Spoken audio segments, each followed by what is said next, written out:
You know, I'm sure that you all, just like myself, have all done stupid things in our lives.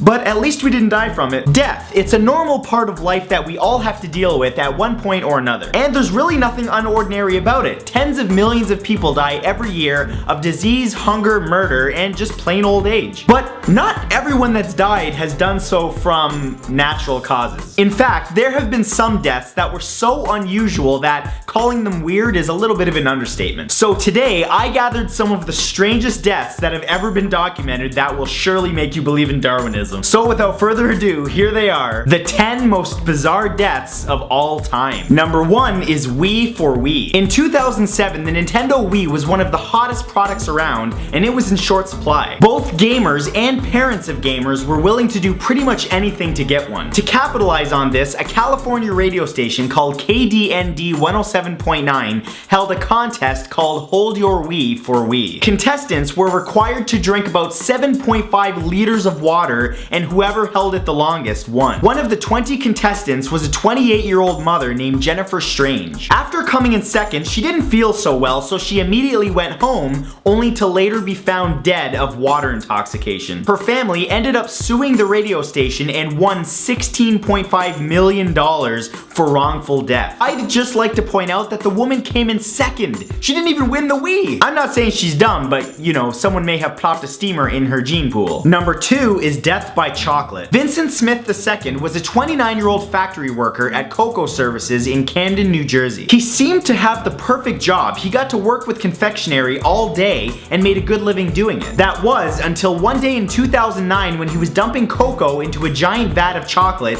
and he was suddenly struck in the head by a mixing blade. The blow didn't kill him, but it did make him fall unconscious, causing him to fall over the side of the 2.4 meter deep tank of boiling hot chocolate. He had been in the vat for a full 10 minutes before he was pulled out, and by that time it was too late. He had drowned on a lot of melted chocolate. This is really terrible and a perfect example of why you should always practice workplace safety. Also, Oompa Loompa Doompa Dee Dee, that's one tasty death if you wanna ask me. I'm sorry, I'm going to hell. Number 3 is Through the Looking Glass. Gary Hoy was a 38-year-old lawyer from Toronto, Canada who was working at the Toronto Dominion Centre. He was a highly respected philanthropic member of Toronto's Asian community and was educated as an engineer before becoming a lawyer, so he was a smart dude.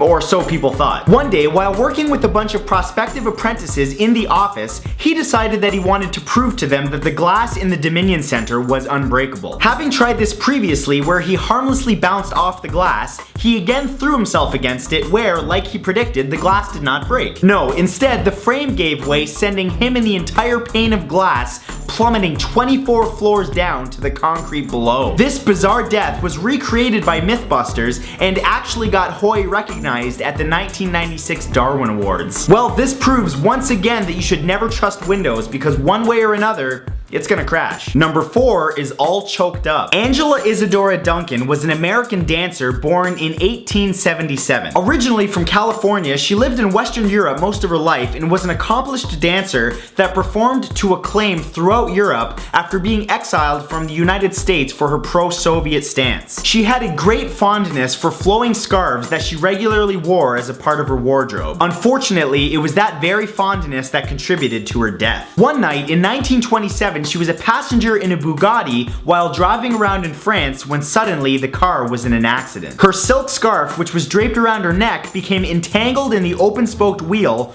hurling her from the car like a human slingshot, breaking her neck. Well, she didn't exactly wake up in a new Bugatti, but you know, she did. Number 5 is a serious handicap. In the summer of 1994, a 16-year-old named Jeremy Breno was playing a round of golf with some friends at the Kingsborough Golf Club in Gloversville, New York. The day was going good until Jeremy and his friends reached the 6th hole where Jeremy, in a fit of frustration, smashed his golf club off of a bench. Frustration in golf is pretty common, as is smashing the occasional club. However, this time, in a freak accident, the shaft broke, bouncing back and piercing Jeremy's heart leading to his death shortly after. Yeah, so remember this story next time you're about to go all Happy Gilmore after losing a shot. You might die. Number 6 is Holy Cow. In 2013, a 45-year-old man named João Maria de Souza was asleep in his bed with his wife in Caratinga, Brazil. Suddenly, in the middle of the night, a 1,400-kilogram cow fell through the roof of his house onto his bed, leading to injuries that would kill him just a few hours later. The cow had escaped from a local farm and somehow made it onto the roof of de Souza's home. The roof was unable to support the massive cow, which collapsed, dropping the cow 2.5 meters onto de Souza's leg, completely missing his wife, leaving her unharmed along with the cow. This was of course back when Milk's marketing for Got Milk was a far more aggressive campaign. Moo. Number 7 is the roast of the century. Saint Lawrence was born in Spain in 225 AD. In 257 AD, Pope Sixtus II ordained Saint Lawrence as a deacon and promptly demanded that he hand over all of his wealth to the church. However, Saint Lawrence believed that all of his wealth should go directly to those in need and began promptly handing it all out to the poor. This infuriated the Pope, who had a great gridiron prepared with hot coals underneath and placed Saint Lawrence above it and grilled him alive.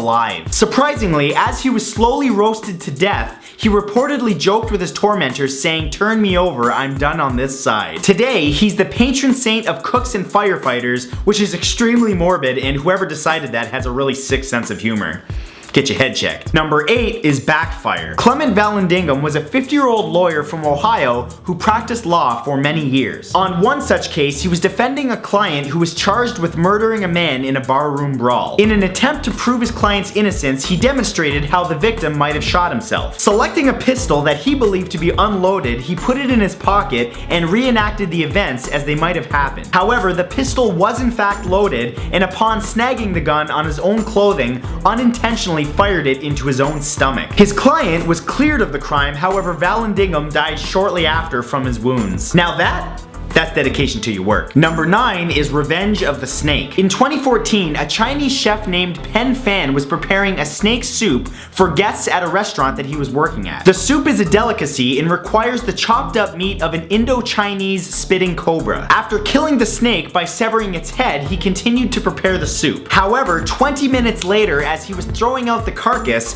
the snake's severed head bit him, injecting him with a neurotoxic venom, killing him shortly after. What he didn't know is that some snakes have the capability to bite and inject venom even after their head has been severed, mostly as a reflex action. Unfortunately, he did not have access to anti-venom in time, causing a quick death. Interestingly, cobras are a delicacy in China and are considered good for your health, assuming that the severed head of one doesn't kill you first. But if you can get past that, yum! Number 10 is a killer meal. Adolf Fredrik was the king of Sweden until his death in February of 1771. He was a weak monarch and little more than a figurehead, but was known for eating lavish meals. On one such occasion, he consumed a meal of lobster, caviar, sauerkraut, smoked herring, and champagne, and topped it all off with 14 servings of his favorite dessert. The excessive meal caused severe digestion problems, killing him shortly after. To this day, he's still known as the king who ate himself to death. Still, he's better off with that fate, because having been alive to pass that food baby the next day would have been quite the battle. And that's it for this time, guys. If you enjoyed this, you should definitely check out the video my good friend Rob Dyke just uploaded about mysterious deaths. It's a part of his Seriously Strange series, and believe me, you guys are not going to want to miss it. So if you want to check it out,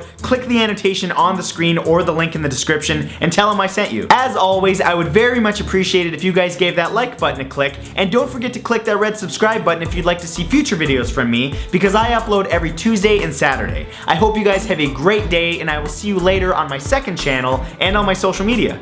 Peace.